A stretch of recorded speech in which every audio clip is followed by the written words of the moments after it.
welcome everybody! New York, on Saturday, July 16th. WWE returns to the world's most famous arena with WWE Live. Experience the hype with all your favorite superstars, including John Cena live. You want some? Come get some! It's the WWE Live SummerSlam Heatwave Tour in New York, Saturday, July 16th. Tickets and VIP packages are available. This is Mick Foley. This is Harley Race. This is Shelton Benjamin. This is Mr. Wonderful Paul Orndorff. This is the Monster Abyss. And this is Daniel Bryan. This is JBL, and you're watching the MWF. Be there live.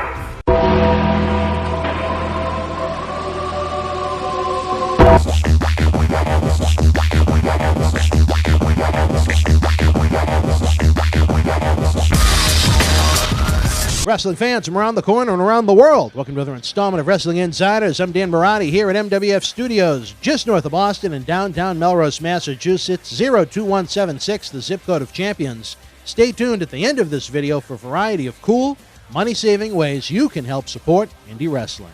Let's check out the June 7th, 2016 edition of Monday Night Raw from Oklahoma City, Oklahoma, just 13 days before Money in the Bank, live on pay-per-view in the WWE Network.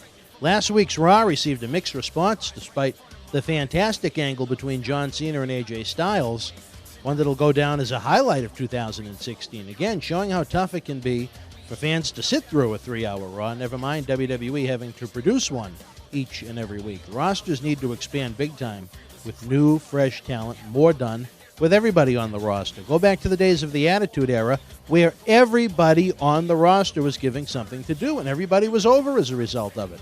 Don't give out the primetime slots to just a select few. As a result, there's very few people that are over and ticket sellers and money makers right now.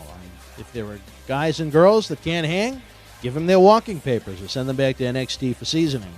Raw opened with the 6 Money in the Bank qualifiers to date atop the ladders.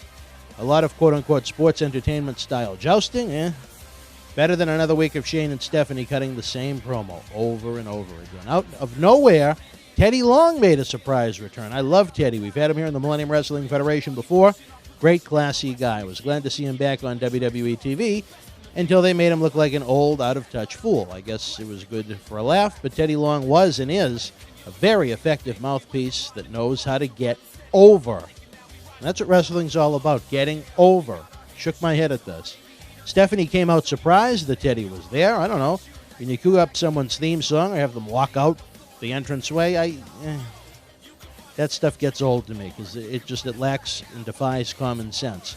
Teddy said he wanted to run SmackDown but was informed by Steph that no decision had been made as of yet. He wanted to talk to Shane, but Stephanie informed him that Shane was on vacation this week. She wound up making 3 singles matches with the Money in the Bank guys, then asked for Teddy's theme song to be played, and she danced to the back. Opening match was Cesaro with the win over Chris Jericho, and somewhat of an upset. Really good stuff here. Cesaro had to use a good dozen Cesaro swings on Jericho, then the old Boston Crab for a submission victory. I like it. Cesaro going over clean on Jericho is a sign, at least for this week, that WWE is behind pushing him.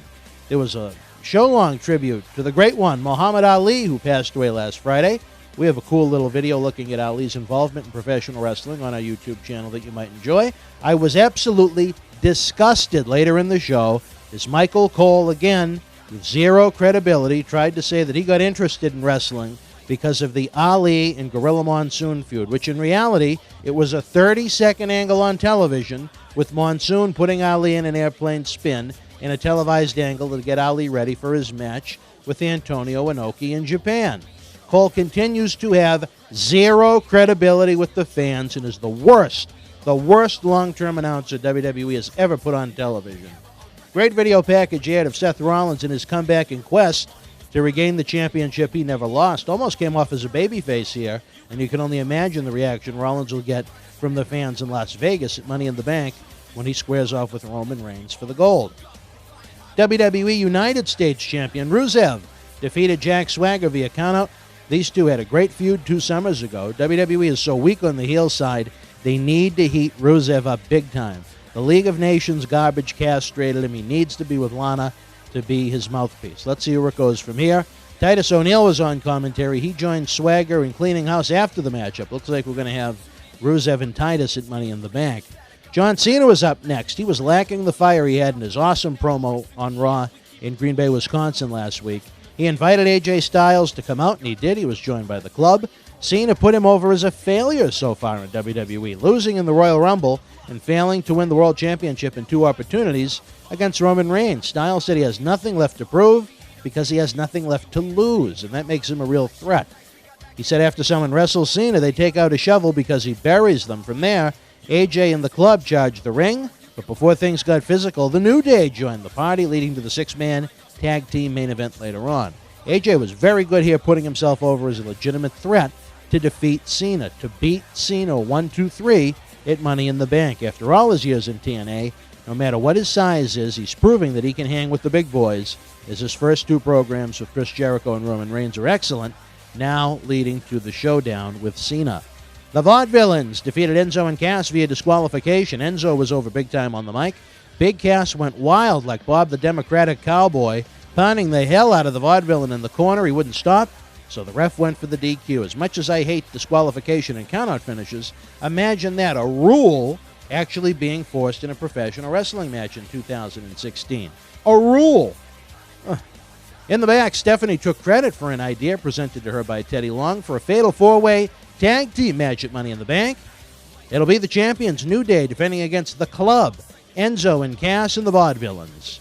And another Money in the Bank participant match, Alberto Del Rio defeated Sami Zayn. I shake my head. Nobody cares about Del Rio. The crowd was silent when he was out there.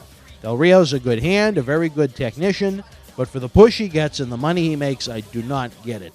There was a video piece on Roman Reigns focusing on the Money in the Bank match, similar to what aired for Seth Rollins earlier in the show. What I liked about these 2 videos is that we didn't have to see either one of them in the ring live. Imagine that. They don't need to be on TV each week live in the arena. Everybody being on television once or twice a week waters them down. That's why Lesnar returns a special, Undertaker returns a special, and so on. Having top guys in meaningless matches and promos hurts them more than it helps them. To give the fans at the arena live what they want, sure. Put them in a dark, non-televised matchup.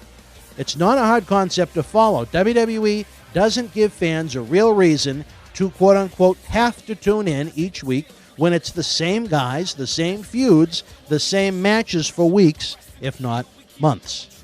And yet another Money in the Bank participant match. This time it was Dean Ambrose going over Kevin Owens with the Dirty Deeds. The match was fine, but I felt like I've seen it 100 times on television this year. There was another piece with WWE Hall of Famer Bob Backlund and his protege Darren Young. These little vignettes have been fun, and they slap a fresh coat of paint on Darren Young, who certainly needed it. It'll be certainly interesting to see if Bob is with Darren at ringside once Young begins competing on television again. WWE Women's Champion Charlotte and Dana Brooke were out next for a horrible promo that the fans hated.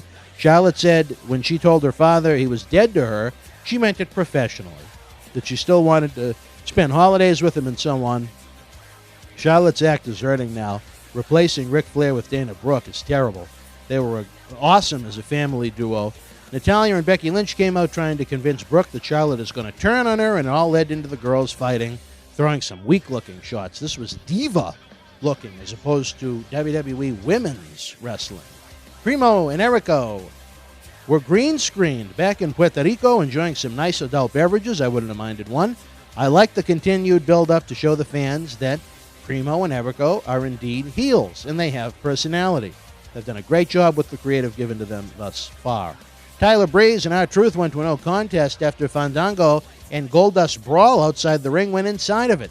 Teddy Long came out again, and he ordered the match to restart on the spot, yes, as a tag team match. Everybody looked at him like he was crazy, and we did not get the said tag team match. Will be fun to see if Teddy appears on SmackDown this week as well. Stephanie found Teddy in the back and said WWE was going to be run by someone young and strong, not an out-of-touch old geezer, then threw him out of the building. In the main event, the WWE Tag Team Champions, the New Day, came out to cut a promo but were attacked by the club.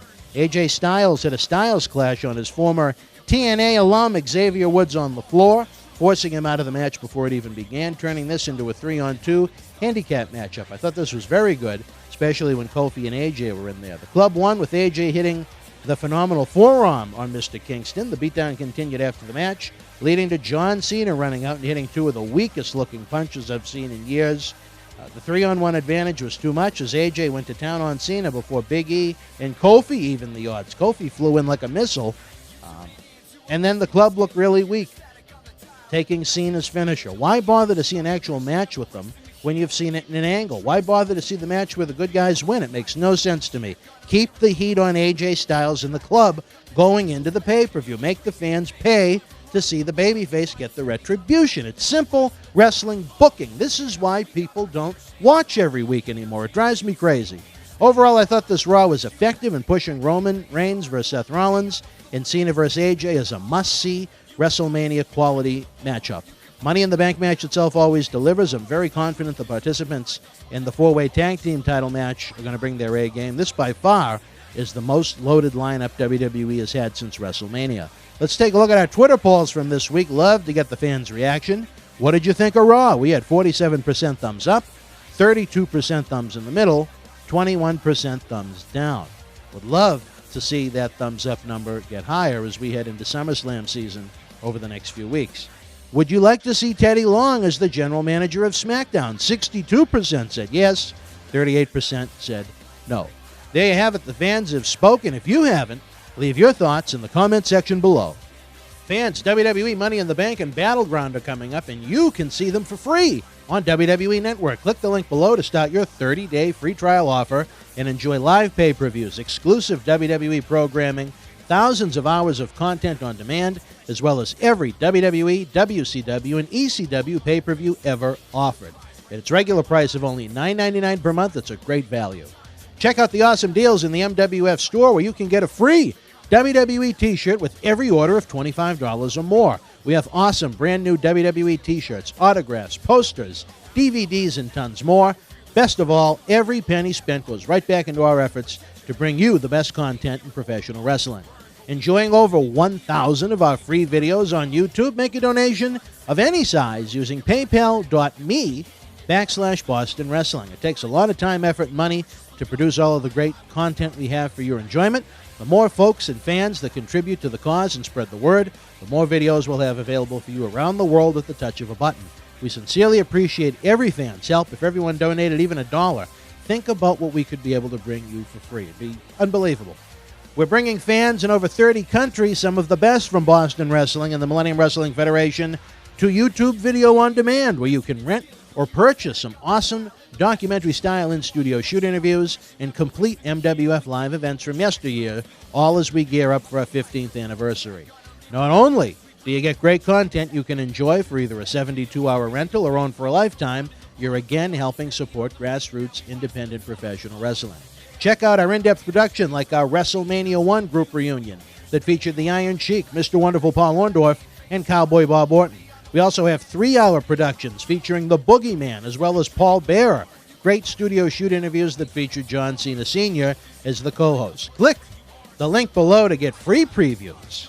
If you're shopping on Amazon or WWEshop.com, use our links below, as every purchase made on either website, even non-wrestling merchandise over on Amazon, earns us a small thank you from our online partners. And best of all, it does not increase your cost one single penny. Can you think of an easier way to help support indie wrestling than that?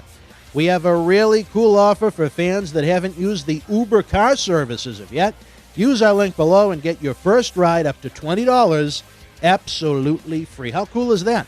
I don't think any cab company is going to give you a free ride. Let me tell you, not only is Uber the choice of MWF President Dr. David Reese and Vice President Oscar, they've treated me great. The rates are awesome compared to other car services. Try it out for free and see what you think. Running out of time here, folks. Continue to check out the BostonWrestling.com super site daily as we get closer to our 15th anniversary.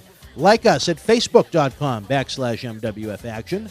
Follow us on Twitter at MWF2001 and subscribe to our free YouTube channel at YouTube.com/BostonWrestlingCom. Until we speak again, fans, you and yours,